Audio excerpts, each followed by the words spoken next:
Good morning, welcome to Morning Review. This is Kim speaking on Monday, the 5th of September.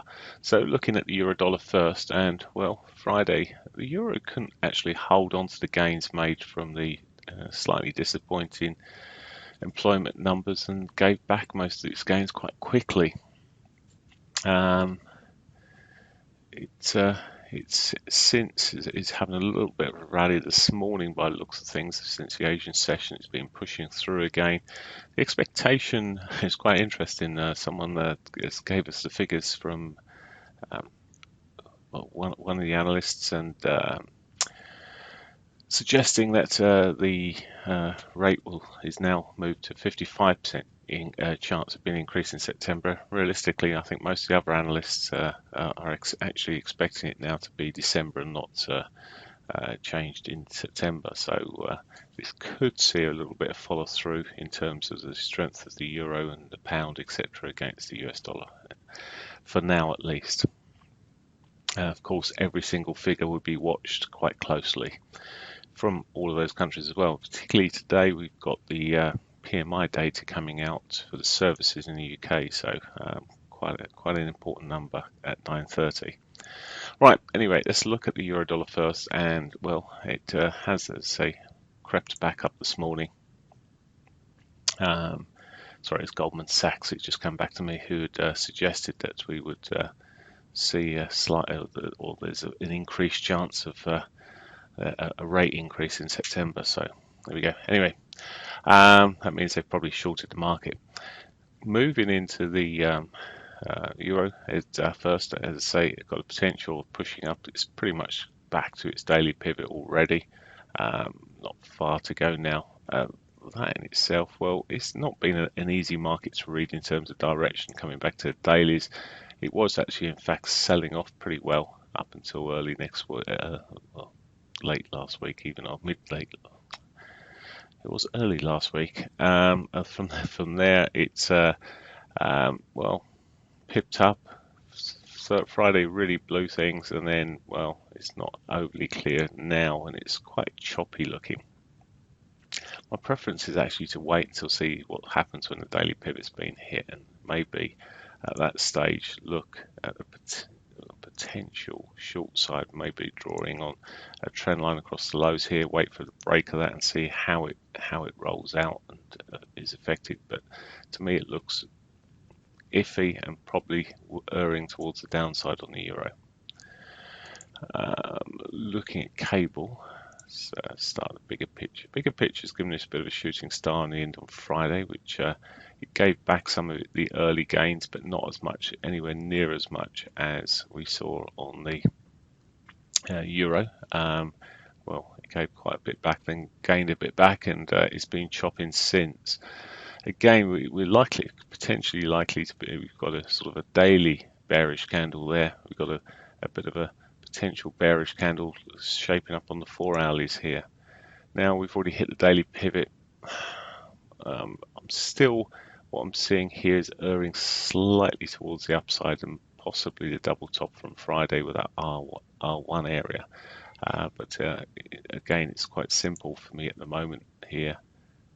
I think cable was a little bit in the more bullish side of things when you're looking at things. If you come back to the dailies here, we were sort of erring back up, and earlier in the week that manufacturing figure really gave it the boost and broke out of that those days of just chopping along.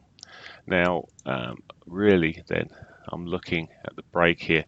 Now, this may only happen on services data, in which case it'll be a difficult one if it does break on that to do too much with. But we may see some follow through. The pound has had a torrid time with the Brexit, etc., and it's been sold off, then made a bit of a bounce, and then sold off again.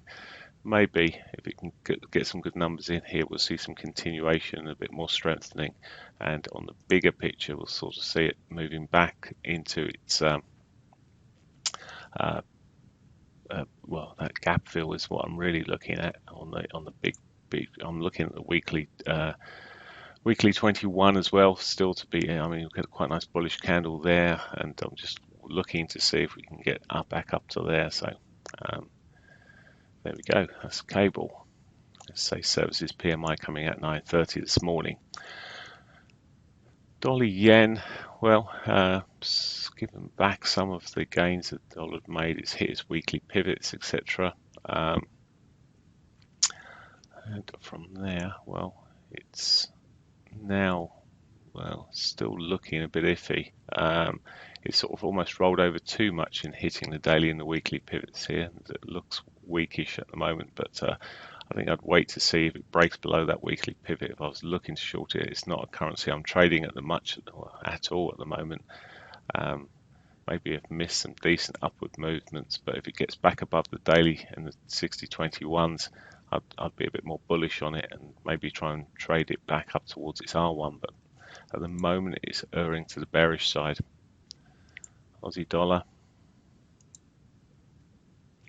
Aussie dollar's had a bit of a recovery. It did hold on to some gains on Friday as well there, although it ran into its daily 500 and had a reaction to that.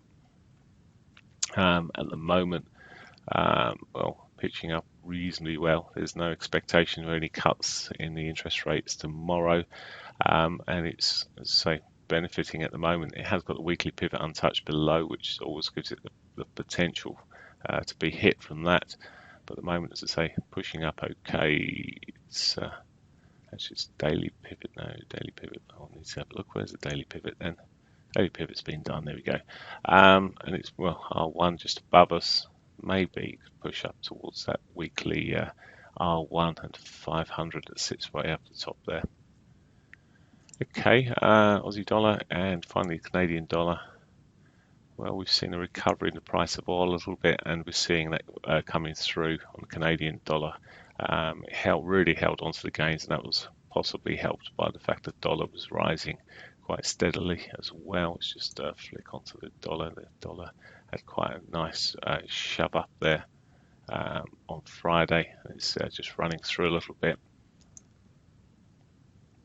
And so we've seen a bit of continuation through from that. As we run through at the moment, well, we have got a bunch of targets, or a couple of targets, daily pivot, a weekly pivot above. So any stalling of the price of oil, well, always gives the Canadian dollar the chance to push back up. But if it continues, it's in mode. Really, to me at the moment, it looks like it's on for its S1 here. Okay, not much else to say. As I say, news-wise today, the only real data coming out is Services PMI now. After that, well, the afternoon I expect to be quietish. We've got the Canadian and US dollars, USA even, on bank holiday, Canada and USA on Labour Days. That will probably affect this morning as well. It'll be a little bit lighter running through today. But this week we have got some decent data coming out. We've got the Aussie interest rate statement coming out on Tuesday, then running into some decent data coming out. Canadian dollar 3 p.m. on Wednesday coming out. So we've got some central banks. We've got the ECB coming on 1:30 on Thursday. So we've got data each day this week, so I'm expecting some reasonable volatility the rest of the week. Okay, that's it for me. Have a great one. Bye for now.